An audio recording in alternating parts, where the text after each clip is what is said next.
मांडली. त्यांनी खुलं आव्हान दिलेलं आहे. माझ्या स्तरावरील व्यक्तीशी मी या आरक्षणाच्या महिला आरक्षणाच्या विषयावर खुला वादविवाद, तुम्ही सांगाल ते व्यासपीठ, तुम्ही सांगाल ते ठिकाण, मी खुला वादविवाद करण्यात आता आहे. मुळात त्यांनी त्यांचा स्तर कोणता हे कळवायला पाहिजे ना. त्यांनी स्वतःला एक स्तर, स्वतःची एक लेवल स्वतःच सांगितली. ती कोणती? की मला या लेवलचा माणूस चालेल.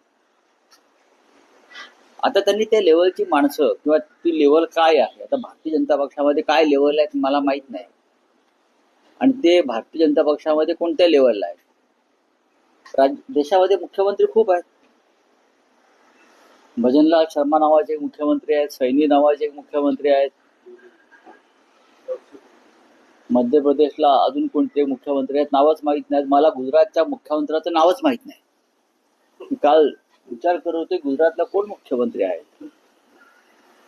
असे सगळे मोदींनी किंवा शहाने नेमलेली माणसं आहेत. त्याच्यामुळे लेवल कळत नाही.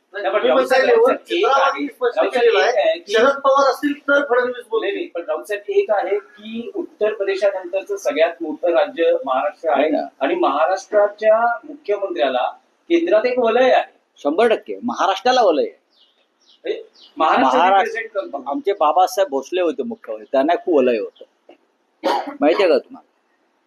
बाबासाहेब भोसले नावाचे एक मुख्यमंत्री होते, सगळ्यात लोकप्रिय मुख्यमंत्री होते. तुम्हाला माहित नसेल, त्यांना प्रचंड वलय होतं. तसं वलय बहुतेक देवेंद्रजींना असेल. बघा, ते या राज्याचे मुख्यमंत्री आहेत, सुशिक्षित आहेत, वकील आहेत. त्यांनी बोलताना भान ठेवलं पाहिजे. कोणत्या लेवलच्या गोष्टी करताय तुम्ही? लेवल माझ्या लेवल एवढं तू. शरद पवारांची लेवल घ्यायला देवेंद्र फडणवीसांना 100 जन्म घ्यावे लागले. शरद पवारांची लेवल, कोण जे म्हणत असेल, पवार साहेबांनी जे महाराष्ट्राच्या देशाच्या राजकारणामध्ये समाजकारणामध्ये लेवलच्या गोष्टी करू नका. आणि चर्चा काय सांगताय की चर्चेला तयार आहे. मग लोकसभेत काय आम्ही झांजा वाजवत होतो? लोकसभेतली चर्चा त्यांनी स्वतः ऐकावी. लोकसभेत झालेली चर्चा या विषयावरची, आणि त्या चर्चेनंतर नरेंद्र मोदी आणि अमित शहाची उडालेली फफ ते पाहावं. पराभव झालाय एका बिलाचा. ते बिल महिला आरक्षणाचं नसून डिलिमिटेशनचं आहे. मी आज म्हटलंय सामनामध्ये, यांचा उडता भाजपा झालाय. हे ड्रग्ज सगळं सापडतंय ना मुंबई महाराष्ट्रात, त्याची नशा आहे काही. उडता भाजपा झाला यांचा. जरा कळतच नाही आपण काय बोलतो आहोत ते. ज्या बिलाचा महिला आरक्षणाशी काडी मात्र संबंध नाही, त्या बिलावरती स्वतःचे का आपटून घेत आहेत? करू नका असं. महाराष्ट्राची विहबरू होते. आपण म्हणताय ना महाराष्ट्राला वलय वगैरे आहे. हे वलय काय सिगरेटच्या धुराचं वलय नाहीये, हे प्रतिष्ठेचं आणि ज्ञानाचं वलय. पण अनेक सुप्रिया सुळे असतील, प्रगती शिंदे असतील, विश्वभर चौधरी यांच्यासारखे सामाजिक कार्यकर्ते, अशा लोकांनी चॅलेंज स्वीकारलं मुख्यमंत्र्यांचं. मात्र ते म्हणतात पवार साहेब. बघा असं आहे, हे कोण ठरवणार? ते स्वतःच कसे काय पवार साहेबांच्या लेवलला जाणार? ते स्वतःच ठरवतात का? मग आम्ही म्हणतो नरेंद्र मोदींना घेऊन या मुंबईत, नरेंद्र मोदींना घेऊन या मुंबईत.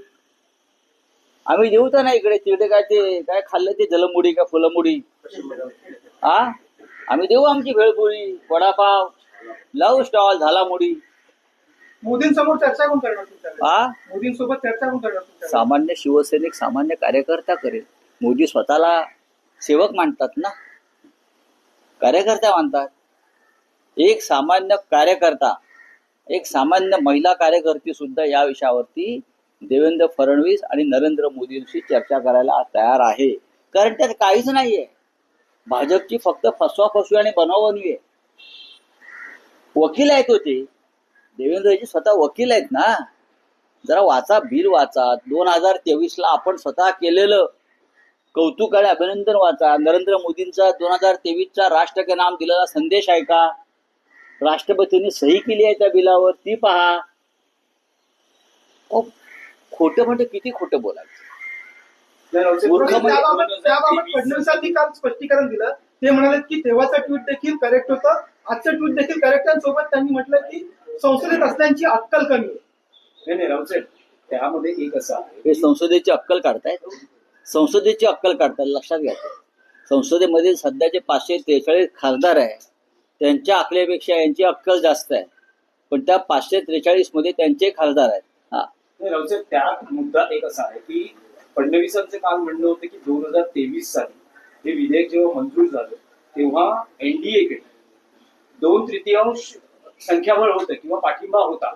पण आज जेव्हा दुरुस्ती आणि त्यातले काही तांत्रिक मुद्दे आहेत, जेव्हा इंडिया अलायन्सला कळलं की सरकारकडे 2/3 बहुमत नाहीये, त्यावेळेस हे विधेयक पाडण्याचं षडयंत्र रचले. कोणतेही विधेयक पाडण्यात आलेलं नाही ज्यांचा संबंध महिला आरक्षणाशी आहे. हा पहिला मुद्दा.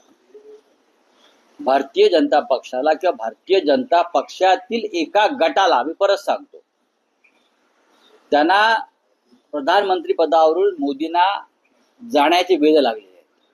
त्या गटाला, त्या गटामध्ये देवेंद्र फडणवीस आहेत का मला माहित नाही, पण भाजपमधल्या एका गटाला देवेंद्र फडणवीस यांना घालवायचे आणि जाण्याचे वेध लागलेले आहेत. त्यानंतर मोदी गेल्यानंतर या देशाची सत्ता मर्याद आपल्याकडे राहावी यासाठी 850 खासदारांचं हे जे षडयंत्र आहे या माध्यमातून, डिलिमिटेशनच्या माध्यमातून, ते निर्माण करण्यासाठी हे डिलिमिटेशन बिल आणण्यात आलं. हा आमचा आरोप नसून हे सत्य. तुम्हाला महिलांना आरक्षण देण्यास कोणी रोखलेलं नाही. आताही द्या, 543 खासदारांमध्ये तुम्ही 180 महिलांना ताबडतोब आरक्षण द्या. त्याच्यामध्ये जर आमच्या जागा जाणार असतील, आम्ही तयार आहोत. राज्याच्या नाही, राजकारणाला नाही, नाही, आपण नाही, राजकारणाची नाही, भेट नाही, घेतली. एक आहे विषय. कारण आपण तुम्ही म्हणालात राजकारणाची भेट घेतली, या विषयासंदर्भात घेतली. हा विषय तर संपूर्ण ह्याच विषयामध्ये राजकारणाची अरे भेट बाबा घेतली. थांब. हा, तुम्ही म्हणालात भाजपमध्ये 2 गट आहेत या विधेयकावर, राष्ट्रीय स्तरावर. राष्ट्रीय स्तरावर. तर हे 2 गट, हे शहा विरुद्ध मोदी असा संघर्ष आहे का, हा थेट प्रश्न आहे. नरेंद्र मोदींनी जर मनात आणलं असतं तर हे विधेयक मंजूर करून घेऊ शकले असते. नरेंद्र मोदींची खरोखर इच्छा असती तर ते विधेयक मंजूर करण्यासाठी त्यांनी स्वतः चर्चा करून अनेकांचं मन वळवलं असतं. यापूर्वी झालेलं. पण या बिलाचे सूत्रधार अमित शहा होते, डिलिमिटेशन बिलाचे, महिला आरक्षण नाही. ते परत सांगतोय, डिलिमिटेशनच्या बिलाला अमित शहानी गुलाबी साडी नेसवून ते महिला आरक्षण म्हणून आणले. नट्टाफट्टा केला, त्या बुवाची बाई केली आणि त्याला सादर केलं. आणि ते बिल हे अमित शहा त्या बिलाचे सूत्रधार होते. आणि हे बिल म्हणजे त्यांच्या पुढल्या राजकारणाची नांदी. 850 खासदार बनवून आपल्या पद्धतीनं या पुढल्या निवडणुका लढायच्या आणि जिंकायच्या. तर लॉबिंग आहे अमित नाही, शहा. रावसाहेब, त्यात एक प्रश्न आहे. समजा जर हे आधी देवेंद्र फडणवीससाठी मी काय सांगतो त्याच्यावरती उत्तर द्यावं. मी जे काय सांगतोय ना, तुम्ही तुमची वकिली आम्ही वकिली न शिकता वकील झालो, कारण आम्ही तुरुंगात गेलोय देशासाठी. तुम्हीच घातलं होतं आम्हाला. आणि तुरुंगातला जो वकील असतो तो तुमच्या डिग्रीच्या वकिलापेक्षा भारी असतो. नाही, पण रावसाहेब, तुम्ही म्हणतात की हे जर डिलिमिटेशनचं बिल हे अमित शहांचं बेबी आहे, डेफिनेटली. तर त्या डिलिमिटेशनच्या बिलाला पाठिंबा मिळवण्यासाठी अमित शहांनी देशभरातील सगळ्यांना राजकीय फोन नेत्यांना केले. फोन केले. त्यात उद्धव ठाकरे यांनाही फोन अमित शहांनी केला मी होता. असं म्हणतोय की अमित शहानी देशातल्या सर्व राजकीय पक्षांना फोन केले. मी कोणा व्यक्तिगत नाव घेणार नाही. याला केला का, त्याला केला का, देशातल्या बहुतेक सर्व राजकीय पक्षांना फोन केले.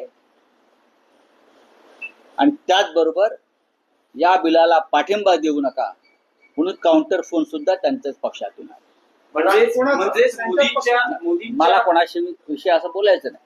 पण हे बिल, डिलिमिटेशन बिल, हे भाजपांतर्गत वादाचा विद्रोह आहे. राज्याच्या राजकारणात आज वेगळा दिवस आहे. विरोधकांच्या विरोधासाठी सत्ताधारी मोर्चा काढतायत, रस्त्यावर उतरतायत आणि मुख्यमंत्री त्यात सहभागी होत आहेत. संबोधित करतात. या बिला संदर्भ करू द्या. म्हणजे ते उडता भाजपा, हे जे काय सगळं ड्रग्ज सापडतोय महाराष्ट्रात त्याचा परिणाम आहे.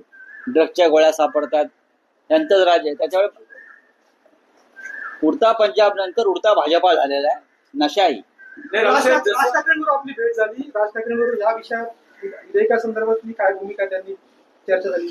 मला असं वाटतं राजसाहेबांनी त्यांची भूमिका समाज माध्यमांवर मांडलेली आहे. नक्की त्या विषयावर चर्चा झाली, पण या संदर्भात त्यांनी त्यांची भूमिका याआधीच समाज माध्यमांवरती व्यक्त केली आणि ती मी वाचली. रावसाहेब, जसं एक शक्ती प्रदर्शन आज मुंबईच्या रस्त्यावर महायुतीचं आपल्याला बघायला मिळणार आहे महिला आरक्षण विधेयकासंदर्भात, तसंच एक शक्ती प्रदर्शन काल साताऱ्यात उपमुख्यमंत्री एकनाथ शिंदे होते. त्यांच्या पक्षातच फूट पडलेली आहे. त्यांचे आमदार महेश शिंदे हे पक्षापासून वेगळी भूमिका घेत आहेत आणि तुषार दोशी यांची बदली झालेली आहे. त्यांना आता सांगलीत पाठवलेलं आहे. एकूण जे नाट्य घडलं होतं जिल्हा परिषद अध्यक्ष निवडीच्या वेळेस, हो, मग त्यात मी काय सांगू? साताऱ्यातला राडा महाराष्ट्रानं पाहिलेला आहे. पोलिसांचा कशा पद्धतीनं वापर झाला एक निवडणूक जिंकण्यासाठी, ती पण जिल्हा परिषदेची. हे एका जिल्हा परिषद निवडणुकीसाठी पोलीस यंत्रणेचा अशा पद्धतीनं वापर झाला असेल तर विधानसभा आणि लोकसभा जिंकण्यासाठी या लोकांनी काय केलं असेल? चला बोले. नाही, एक राष्ट्रीय प्रश्न होता. पहिल्या महिन्यात एक वर्ष पूर्ण होतंय सर. ऑपरेशन सिंधूर राबवलं केंद्र सरकारनं मोठ्या पद्धतीने. खासदारांचं शिष्टमंडळ दुसऱ्या देशामध्ये पाठवलं. काय वाटतं एक वर्षात नेमकं काय झालं? काही नाही घडलं, काही नाही करू शकणार. एका वर्षामध्ये एवढंच झालं की ऑपरेशन सिंदूर अर्धवट सोडलं.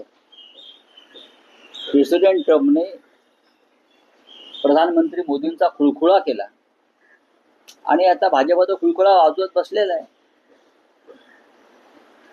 हिंदू पर्यटक मरण पावले, त्यांची कुटुंब वाऱ्यावर आहेत आणि हे हिंदुत्व खतरे में म्हणून मतं मागत फिरत आहेत. वाजवा खुळखुळा, बोलिये काय? रावसाहेब, एक प्रश्न आहे. रावसाहेब, एकच प्रश्न आहे के प्रधान मुख्यमंत्री भी है, क्या कहना? देखिए, महाराष्ट्र में जो भाजपा है ना, उनका उड़ता भाजपा हो गया. जैसे महाराष्ट्र में सबसे ज्यादा ड्रग्स पकड़ा जा रहा है, आपको मालूम है. मुंबई में, पुणे में, नासिक में, नागपुर में, सातारा में ड्रग्स ही ड्रग्स. उसका एक परिणाम है. पूरा भाजपा महाराष्ट्र का उड़ता भाजपा हो गया है. इसीलिए डिलिमिटेशन बिल नामंजूर हुआ, इसलिए मोर्चा निकाला है. महिला आरक्षण का बिल 2023 को मंजूर हुआ है. राष्ट्रपति ने उस बिल पर सिग्नेचर की और बीजेपी ने वो बिल का अध्यादेश निकालकर इंप्लीमेंट करना शुरू कर दिया. तो कौन सा महिला आरक्षण का बिल के बारे में आप ये मोर्चा निकाल रहे भाई? हमारे मुख्यमंत्री चैलेंज दे है कि मेरे से चर्चा करो, ओपन डिबेट करो. सबसे पहले लोकसभा की डिबेट सुनो. लोकसभा में जो डिबेट हुआ उस मामले में, वो डिबेट आप सुनिए और आप एक ऐसे व्यक्ति को मुंबई में लाइए डिबेट के लिए जो हमारे लेवल का हो.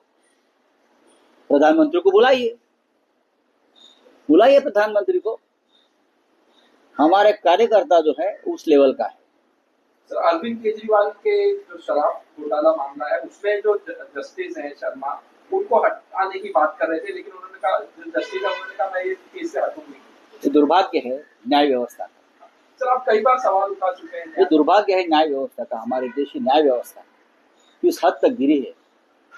अगर आपके ऊपर मेरा विश्वास नहीं है, मैंने कुछ एविडेंस दी है कि मेरा विश्वास क्यों नहीं है, आप एक विचारधारा की हो, इस बारे में मेरे पास एविडेंस है. आपके बच्चे सरकार से फायदा ले रहे हैं, तो मुझे लगता है कि सर्वोच्च न्यायालय ने उसमें इंटरव्यन करना चाहिए. रावसाहेब, एक मराठी प्रश्न आहे की बारामती पोटनिवडणुकीसाठी म्हणजे राज्यातल्या पोटनिवडणुकीचा आज प्रचाराचा शेवटचा दिवस आहे. आज बारामती प्रचार सभा आहे ज्यात सुप्रिया सुळे आणि पवार कुटुंबातील बऱ्याचशा व्यक्ती सहभागी होणार. मुख्यमंत्री, उपमुख्यमंत्री सगळे आहेत. याआधी तुम्ही म्हणाला होतात की पवार कुटुंबापैकी सुप्रिया सुळे किंवा शरद पवार यांचा कौटुंबिक पाठिंबा, पण आज जे दिसतंय की प्रचाराच्या व्यासपीठावर त्या असतील आणि त्या प्रचारात सहभागी होतात. इंटरेस्टिंग आहे फार. मारून मुटकून फॅमिली मॅटर आहे.